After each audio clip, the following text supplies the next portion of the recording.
ஸ்டூடியோக்களுக்குள் சிக்கியிருந்த தமிழ் சினிமாவை கிராமத்து பக்கம் மடைமாற்றியவர். நாட்டுப்புற மக்களின் உணர்வுகளை செல்லுலாய்டுக்குள் கடத்தியவர் இயக்குனர் இமயம் பாரதிராஜா. மேற்கு தொடர்ச்சி மலையிலிருந்து தவழ்ந்து வரும் தென்றல் ஆசையாய் வருடிச் செல்லும் தேனிதான் பாரதிராஜாவின் சொந்த ஊர். அல்லி நகரத்தில் 1941 ஜூலை 17 சின்னச்சாமியாக பிறந்தார். பள்ளியில் படிக்கும் போதே நாடகத்தை எழுதி இயக்குவதிலும் நடிப்பதிலும் அவருக்கு அதிக ஆர்வம் இருந்தது. அப்போது ஊர் சிரிக்கிறது, சும்மா ஒரு கதை போன்றவை திருவிழாக்களில் அவர் அரங்கேற்றிய நாடகங்கள். படிப்பை முடித்த பிறகு சுகாதார ஆய்வாளர் வேலை கிடைத்தது. எனினும் மனம் அதில் லயிக்கவில்லை. அந்த நேரத்தில் ராணுவத்திற்கு ஆள் எடுப்பதாக கேள்விப்பட்டு அதில் போய் சேர்ந்து விட்டார். பயிற்சிக்காக பெங்களூரு அழைத்துச் செல்லப்பட்ட பிறகே ராணுவ கட்டுப்பாடுகள் தெரிய வந்தன. எப்படியாவது அங்கிருந்து சென்றுவிட வேண்டும் என்ற ஆசையில் பாரதிராஜா தவித்தாலும் இருக்கும் வரை சும்மா இருக்கவில்லை. இளம் ராணுவ வீரர்கள் சுற்றி அமர்ந்திருக்க அவர்கள் மத்தியில் வசனம் பேசி நடிப்பார் பாரதிராஜா. இந்த நீதிமன்றம் பல விசித்திரமான வழக்குகளை சந்தித்திருக்கிறது என பராசக்தி வசனத்தை அவர் பேசத் தொடங்கியதும் கரவொலி காற்றை கிழிக்கும். இப்படி சிற்சில மகிழ்ச்சிகள் இருந்தாலும் ராணுவத்தில் இருக்க இவருக்கு விருப்பமில்லை. தமது நிலையை விளக்கி வீட்டுக்கு ஒரு கடிதம் எழுதினார். தெரிந்தோ தெரியாமலோ இங்கு வந்து சேர்ந்து விட்டேன். இன்னும் ஒரு வாரத்திற்குள் என்னை அழைத்துச் செல்லாவிட்டால் தூக்கில் தொங்கிவிடுவேன். இதுவே அந்த கடிதத்தில் இருந்த செய்தி. அதை கண்டு அதிர்ச்சி அடைந்த குடும்பத்தினர் உடனடியாக சுகாதாரத்துறை அதிகாரி மூலம் ராணுவ கமாண்டருக்கு கடிதம் எழுதியதால் பாரதிராஜா தப்பித்தார். மீண்டும் சுகாதாரத்துறை ஆய்வாளரான பிறகு பண்ணைப்புறத்திற்கு இடமாற்றம் செய்யப்பட்டார். அங்கு ஒரு அறையில் தங்கியிருந்த போது அருகில் யாரோ ஹார்மோனியம் உள்ளிட்ட இசைக்கருவிகளை வாசிக்கும் சத்தம் கேட்டது. இந்த ஊரில் யார் ஹார்மோனியம் வாசிக்கிறார்கள் என்று பார்த்தபோது தமது சகோதரர்கள் பாஸ்கர் மற்றும் கங்கை அமரனுடன் இணைந்து இசைத்துக் கொண்டிருந்தார் இளையராஜா. அன்று தொடங்கியது இரு மாபெரும் கலைஞர்களின் நட்பு. பின்னர் பாரதிராஜாவும் இளையராஜா சகோதரர்களும் இணைந்து நாடகம் போடத் தொடங்கினர். இசையோடு சேர்த்து சில நாடகங்களில் நடிக்கவும் செய்திருக்கிறார் இளையராஜா. ஒரு கட்டத்தில் சினிமாவில் சேருவதற்காக சென்னைக்கு செல்ல முடிவு செய்தார் பாரதிராஜா. ஆனால் வீட்டில் கடும் எதிர்ப்பு கிளம்பவே பைத்தியம் பிடித்தது போல் நடித்தார். அதனால் அதிர்ச்சி அடைந்த அவரது தாய் கந்துவட்டிக்கு 300 ரூபாய் கடன் வாங்கி கொடுத்து சென்னைக்கு அனுப்பி வைத்தார். பாரதிராஜாவுக்கு நடிப்பின் மீது ஆர்வம் வர நடிகர் திலகம் சிவாஜி கணேசன் தான் காரணம். அவருக்கு போட்டியாக பெரிய நடிகர் ஆக வேண்டும் என்ற இலக்குடனேயே சென்னைக்கு வந்தார். எப்படி தமிழ் பேச வேண்டும் என்பதை சிவாஜியிடம்தான் கற்றுக்கொண்டேன் என பின்னாட்களில் அவரே கூறியிருக்கிறார். சென்னைக்கு வந்த பிறகு கிடைத்த வேலைகளை செய்தபடியே வாய்ப்பு தேடிக் கொண்டிருந்தார்.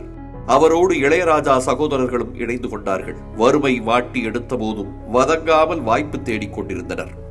இளையராஜா நாடகங்களுக்கு இசையமைத்துக் கொண்டு வரும் சொற்ப வருமானத்தில் தான் வாழ்க்கை ஓடிக்கொண்டிருந்தது. இசையமைப்பாளர் GK வெங்கடேஷிடம் இளையராஜா சேர்ந்த பிறகு கொஞ்சம் வறுமை நீங்கியது. அவர் சென்னைக்கு வருவதற்கு முன்பே பாடகர் SP பாலசுப்ரமணியத்துடன் பாரதிராஜாவுக்கு பழக்கம் இருந்தது. அவர் மூலம் SPBயின் அறிமுகம் இளையராஜாவுக்கு கிடைத்தது. அவரோடு இணைந்து கச்சேரிகளில் வாசிக்க தொடங்கினார். நடிக்க வாய்ப்பு கிடைக்காததால் இயக்கத்தின் பக்கம் தமது கவனத்தை திருப்பிய பாரதிராஜாவை ஈர்த்தது பெல்லிமோனா என்ற கன்னட திரைப்படம். அதன் இயக்குனரான புட்டண்ணா கனகலிடம் அசிஸ்டன்ட் டைரக்டராக சேர விரும்பினார். GK வெங்கடேஷ் உதவியதால் அடுத்ததாக புட்டண்ணா கனகல் இயக்கிய இருளும் ஒளியும் திரைப்படத்தில் உதவி இயக்குனராக பணியாற்றினார். பெல்லிமோனா படத்தை பார்த்தபோது எத்தகைய பிரமிப்பு ஏற்பட்டதோ அதே பிரமிப்பு புட்டண்ணா கனகலிடம் பணியாற்றிய போதும் தமக்கு ஏற்பட்டதாக பாரதிராஜா தெரிவித்திருக்கிறார். குறிப்பாக எப்படி நடிக்க வேண்டும் என்று நடிகர்களுக்கு நடித்து காட்டுவதை புட்டண்ணா கனகலிடம்தான் கற்றுக்கொண்டார். நடிகையிடம் நடித்து காட்டும் போது ஒரு பெண் போலவே செய்வார் புட்டண்ணா கனகல். அதையேதான் இயக்குனரான பிறகு பாரதிராஜாவும் செய்தார். ஒரே படத்தோடு புட்டண்ணா கனகலிடமிருந்து வெளியே வந்து தனியாக படம் இயக்கும் முயற்சியில் பாரதிராஜா ஈடுபட்டார். அந்த நேரத்தில் அவருக்காக படம் தயாரிக்க முன்வந்தார் SPB. அவரும் பாரதிராஜாவும் அடிக்கடி காரில் செல்வது வழக்கம். அப்போது தம்மிடம் இருக்கும் கதைகளை பாரதிராஜா கூறுவார். அப்படி அவர் SPBக்கு சொன்ன கதைதான் மயில். பின் நாட்களில் 16 வயதிலேவாக வந்தது. தமிழ் சினிமாவை புரட்டி போட்ட படம். அந்த கதை பிடித்து போனதால் தாமே தயாரிப்பதாக கூறி பாரதி ராஜாவிடம் 5000 ரூபாய் கொடுத்தார் எஸ்பிபி. அவரது மகள் பல்லவி பெயரில் பல்லவி புரொடக்ஷன்ஸ் என்ற நிறுவனத்தை தொடங்கி படத்தை தயாரிப்பது என முடிவு செய்யப்பட்டது. எனினும் பொருளாதார காரணங்களால் அந்த முயற்சி ஈடேறவில்லை. பிறகு வாழ்க்கையை நடத்துவதற்காக சிறு சிறு படங்களில் உதவி இயக்குநராக பணியாற்ற தொடங்கினார் பாரதி ராஜா. அந்த நேரத்தில் அவரை இயக்குநராக்குவதற்காகவே வந்தவர் போல வந்து சேர்ந்தார் பொள்ளாச்சியை சேர்ந்த தேங்காய் வியாபாரி ராஜ்கண்ணு. அவரிடம் மயில், சிவப்பு ரோஜாக்கள் உட்பட 3 கதைகளை சொன்னார் பாரதி ராஜா. அதில் மயில் கதைதான் ராஜ்கண்ணுவுக்கு பிடித்தது. முதலில் அந்த படத்தில் நாகேஷும் ரோஜா ரமணியும் நடிப்பதாக இருந்தது. பின்னர் அது 16 வயது நிலைவாக மாற கமலும் ஸ்ரீதேவியும் நடித்தனர்.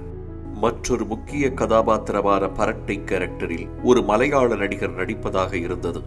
அந்த நேரத்தில் ஒரு வேலையாக பிரசாத் ஸ்டுடியோவுக்கு சென்ற பாரதி ராஜாவின் கண்ணில் பட்டார் ரஜினிகாந்த். கலைந்த தலையோடு இருசக்கர வாகனத்தில் வந்த அவரை கண்டதும் தமது கதாபாத்திரத்திற்கு பொருத்தமான நபர் ரஜினிதான் என்று முடிவுக்கு வந்தார் பாரதி ராஜா. வேறு ஒரு படத்திற்காக மேக்கப் போட்டுக் கொண்டிருந்த ரஜினியிடம் சென்று தமது கதையில் நடிக்கும்படி கேட்டார். அவர் 5000 ரூபாய் சம்பளம் கேட்க அவ்வளவு தர முடியாது என பாரதி ராஜா சொல்ல 3000 ரூபாய் என பேசி முடிக்கப்பட்டது.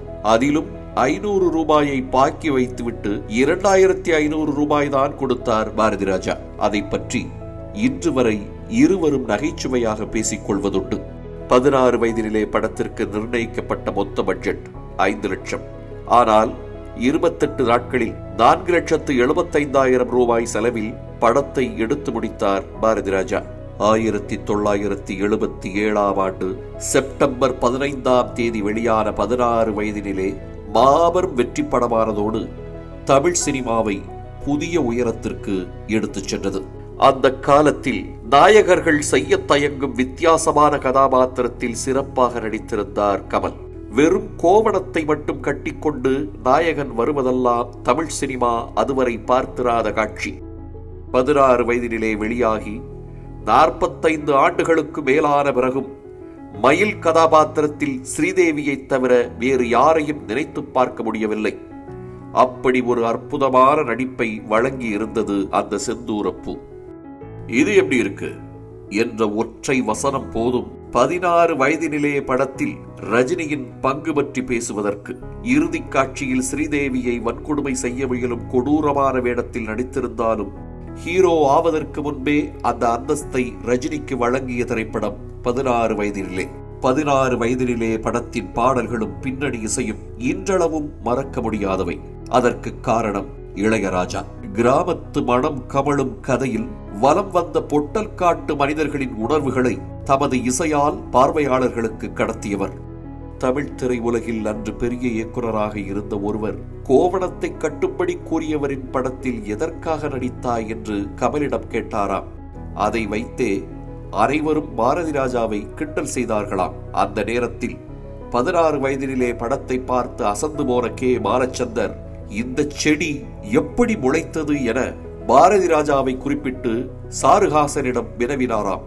அது மட்டுமல்ல, பாரதி ராஜாவை பாராட்டி அவர் எழுதிய கடிதத்தில் "You are going to hit the headlines of the country" என்று குறிப்பிட்டிருந்தார். அவரது வாக்கு அப்படியே பலித்தது. 16 வயதினிலே திரைப்படம் விமர்சன ரீதியாகவும் வசூல் ரீதியாகவும் வெற்றி படமாக அமைந்தது.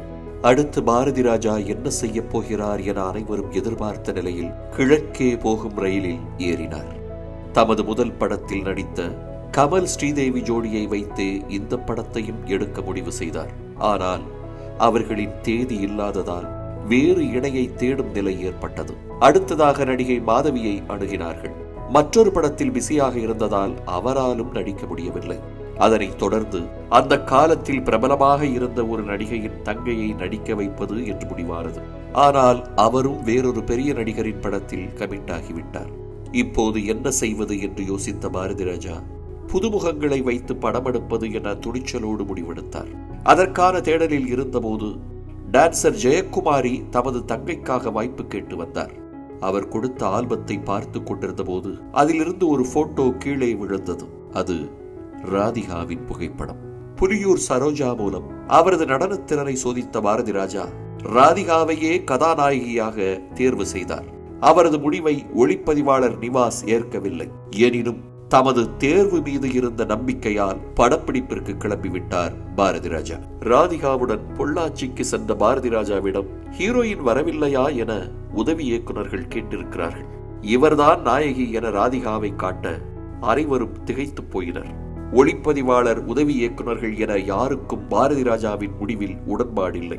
அதை பற்றி கவலைப்படாத அவர் ஷூட்டிங்கை தொடங்கிவிட்டார். முதல் நாள் ராதிகா நடித்ததை பார்த்து அனைவரும் கிண்டல் செய்ய அவர் அழ ஆரம்பித்து விட்டார். குழந்தையை சமாதானப்படுத்துவது போல் மிட்டாய் கொடுத்து ராதிகாவை அமைதிப்படுத்தினார் பாரதி ராஜா. கொஞ்சம் கொஞ்சமாக அவருக்கு நடிப்பை கற்றுக் கொடுத்தார். 5ஆம் நாள் படப்பிடிப்பில் ராதிகா நடித்ததை பார்த்து இவரை விட்டால் இந்த கதாபாத்திரத்தை வேறு யாராலும் செய்ய முடியாது என உதவி இயக்குநர்கள் உட்பட அனைவரும் கூறினர். கிழக்கே போகும் ரயில் திரைப்படத்தில் கதாநாயகன் பாத்திரத்திற்கு முதலில் தேர்வானவர் இன்றைய மெகா ஸ்டார் சிரஞ்சீவி. ஆனால் சுதாகரின் சுருட்டை முடி பிடித்து போனதால் அவருக்கு வாய்ப்பு வழங்கினார் பாரதி ராஜா.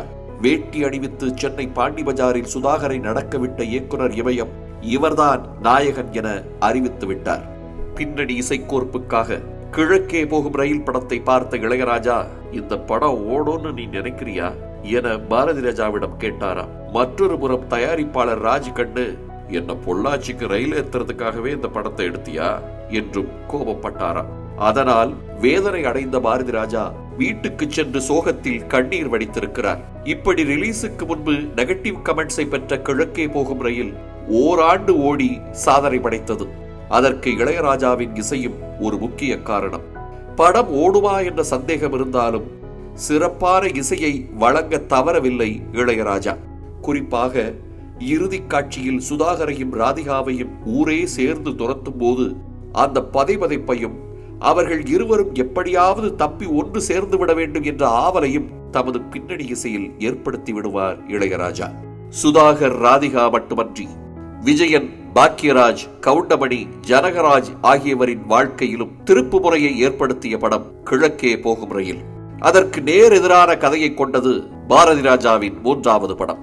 அதாவது கிராமத்தை மையப்படுத்தி முதல் 2 படங்களை எடுத்த பாரதி ராஜா அடுத்து நகரத்தை அடிப்படையாக கொண்ட சிகப்பு ரோஜாக்களை உருவாக்கினார். அந்த படத்தில் நாயகன் கதாபாத்திரமே வில்லன் போல் இருக்கும். அப்படி ஒரு கேரக்டரில் கமலை மக்கள் ஏற்றுக்கொள்வார்களா என்ற சந்தேகம் இருந்தது. ஆனால் இறுதி காட்சியில் அதற்கான ஜஸ்டிபிகேஷனை கொடுத்திருப்பார் பாரதி ராஜா. சாரதா என் மனைவி என்று சுவற்றில் எழுதிவிட்டு திரும்பி கேமராவை பார்ப்பார் கமல். அப்போது அவரது கண்களை நோக்கி செல்லும் கேமரா டைட் க்ளோஸ்அப்பில் போய் நிற்கும். மிகச் சரியாக அப்போது கமலின் கண்ணில் இருந்து 2 சொட்டு கண்ணீர் வழியும். இப்படி ஒரு ஷாட்டை வைக்க பாரதி ராஜாவாலும் அதில் நடிக்க கமலாலும் மட்டுமே முடியும். முதல் 3 படங்கள் வெற்றி பெற்றதால் 4வது படத்தை தாமே தயாரித்து இயக்க முடிவு செய்தார் பாரதி ராஜா. அந்த நேரத்தில் சிறிய கருத்து வேறுபாடு காரணமாக பாக்கியராஜ் பிரிந்து சென்று விட்டார். அப்போது பாரதி ராஜாவிடம் உதவி இயக்குநராக சேர்ந்த மனோபாலா தான் பாக்கியராஜை மீண்டும் அழைத்து வந்தார். அதன் பிறகு கதையில் இருந்த பிரச்சனைகள் சரி செய்யப்பட்டன. படத்திற்கு பாக்கியராஜ் வசனம் எழுதினார். கதாநாயகி பாத்திரத்திற்கு ரதி தேர்வு செய்யப்பட்டார். அவர்தான் 6 வரிசையில் பாரதி ராஜாவால் அறிமுகப்படுத்தப்பட்ட 2வது ஹீரோயின். நாயகன் யார் என்ற கேள்வி வந்தபோது பாக்கியராஜ் என்று பதில் சொன்னார் பாரதி ராஜா. வழக்கம் போல் அவரது முடிவு யாருக்கும் பிடிக்கவில்லை. அதை பற்றி கவலைப்படும் பழக்கம் பாரதி ராஜாவுக்கு கிடையாதல்லவா? அதனால் திட்டமிட்டபடி படப்பிடிப்பை தொடங்கினார். 21 நாட்களில் எடுத்து முடிக்கப்பட்ட புதிய வார்ப்புகள் பாரதி ராஜாவின் மற்றொரு வெற்றி படம். அதன் புரட்சிகரமான கிளைமாக்ஸ் அந்த சமயத்தில் பரபரப்பாக பேசப்பட்டது. எப்படி புதிய வார்ப்புகளில் பாக்கியராஜை ஹீரோ ஆக்கினாரோ அதேபோல் 5வது படமான நிறம் மாறாத பூக்களில் மற்றொரு உதவியாளர் விஜயனையும் நாயகனாக்கினார் பாரதி ராஜா. 2 காதல் ஜோடியை மையப்படுத்தி எடுக்கப்பட்ட இந்த படத்தில் இடம்பெற்ற 1000 மலர்களே மலருங்கள் பாடல் எவர்கிரீன் ஹிட். ஒரு இயக்குனராக 5 வெள்ளி விழா படங்களை கொடுத்த பாரதி ராஜா கல்லுக்குள் ஈரம் மூலமாக நடிகராக மாறினார். திரைப்பட இயக்குனராகவே அதில் நடித்த அவர் மற்ற நடிகர்களுக்கு காட்சிகளை விளக்கும் போது பிஹைண்ட் தி சீன்ஸ் பாரதி ராஜாவை கண்டார்கள் ரசிகர்கள். தமிழ் மற்றும் தெலுங்கில் வெற்றி இயக்குனராக வலம் வந்த பாரதி ராஜா நிழல்கள் படம் மூலம் முதல் சறுக்கலை சந்தித்தார். எனினும் அந்த படத்தில் வைரமுத்து எழுதிய இது ஒரு பொன்மாலை பொழுது, கங்கை அமரன் எழுதிய பூங்கதவே தாழ்த்திறவாய் உட்பட அனைத்து பாடல்களும் ஹிட்.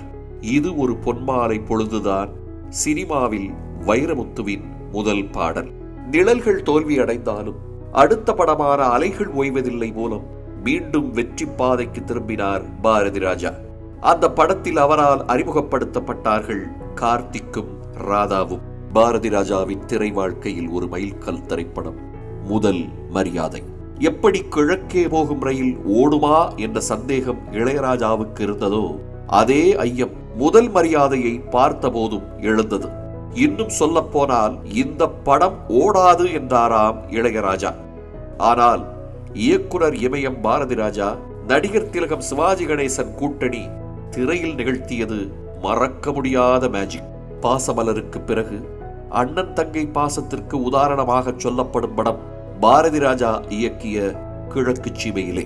பெண் சிசு கொலையை மையமாக வைத்து பாரதி ராஜா இயக்கிய கருத்தம்மா சமூகத்தில் அதிர்வலையை ஏற்படுத்திய திரைப்படம். மண்வாசனை, புதுமை பெண், கடலோர கவிதைகள், வேதம் புதிது என இயக்குனர் பாரதி ராஜாவின் ஹிட்லிஸ்ட் நீண்டாலும் இன்றைய தலைமுறைக்கு ஒரு நடிகராக அவர் நன்கு அறிமுகமாகியிருக்கிறார். அதற்கு பிள்ளையார் சுழி போட்டவர் என இயக்குனர் மணிரத்னத்தை கூறலாம். அவரது ஆயுத எழுத்து திரைப்படத்தில் ஓர் அரசியல்வாதியை அப்படியே கண்முன் நிறுத்தியிருப்பார் பாரதி ராஜா. அண்மையில் வெளியான திருச்சிற்றம்பலம் திரைப்படத்தில் கூலான கிராண்ட்ஃபாதராக நடித்து இப்படி ஒரு தாத்தா நமக்கு இல்லையே என்று எண்ண வைத்தார். திரைப்படங்களை இயக்கினாலும் சரி, நடித்தாலும் சரி, எப்போதும் அவர் தமிழக மக்களின் பாசத்திற்குரிய பாரதி ராஜாதான்.